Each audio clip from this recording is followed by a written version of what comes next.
Up to now, a variable could only hold one value. That changes with a new kind of variable, arrays.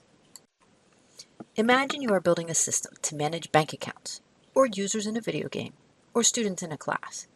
In those cases, you would need to manage a lot of things that are of the same type.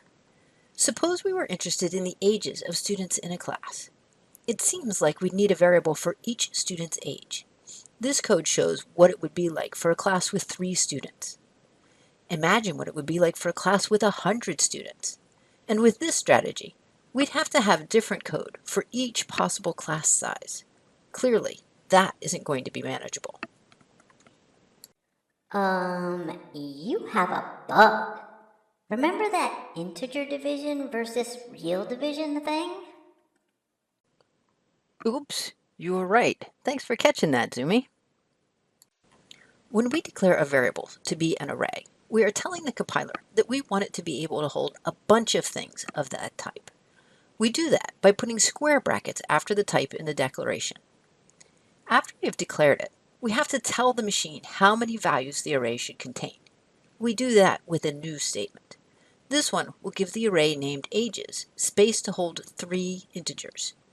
Once the array has been created, we can access any position in it by putting the position number in square brackets after the name of the array. Wait, I'm not getting this. We need a way to envision what's really happening. Just like with regular variables, memory diagrams can help us understand. Let's look at that in more detail. When we declare an array, the compiler doesn't know how much memory it needs because we haven't told it how many values we want it to hold. Anytime the compiler doesn't know how much space it needs, it just creates enough space to hold a reference. A reference is just a memory address. It tells us where something is located in memory. So the memory diagram just gets a box that will hold that reference. Right. When we use the new statement, that allocates space in memory to hold the right number of values. The new statement evaluates to the memory address of that space, and we store that address, that reference, into our array's memory location. When we go to access a position of the array, the compiler will get the address and then go to the requested offset from there. Once we have declared an array and given it space, each position acts like it's its own variable. We can access any position in the array by putting its position number in square brackets after the name of the array. We read that ages sub 2. We call this indexing the array. The positions are always numbered from 0. This assignment state will evaluate the right-hand side, getting 42, and store it at the variable on the left-hand side. This time, the variable is an indexed position of the array. Counting from 0, ages sub 3 will be this position, and the 42 will be stored there. We can index an array using any integer, including the results of a calculation. If we declare a variable named I and give it the value 2, we can index ages by the expression I plus 1. That will evaluate to 3, and this print line will output the value in ages sub 3, which will cause the 42 to be output. When we started down this path, we saw an example where we were calculating the average age for a class using individual variables. And that required a formula that had the sum of all of the variables in one place. That meant that if we were going to add one more student to the class, we would have to change that formula. That problem goes away if we store the ages in an array. Be the machine. In this example, we start out by declaring a variable named I to be an integer and have a 0 in it. And we do the same thing creating a variable named sum. I is going to be the position in the array that we're working on, and sum is going to be the running total of the ages so far. So they both start at 0. Now the while loop is going to let us look at each position of the array. So we want the variable I to go from 0 to the last position in the array.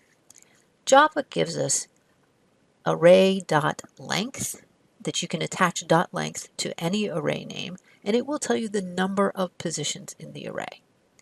So in this case, ages.length is 4 because there are 4 positions in the array, and they are numbered 0, 1, 2, and 3.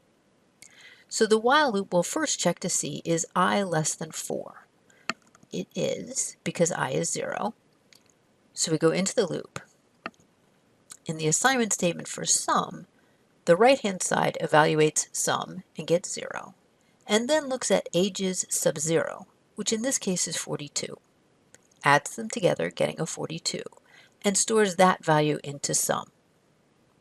Then it increments I, getting the value 1, and it goes back to the top of the loop.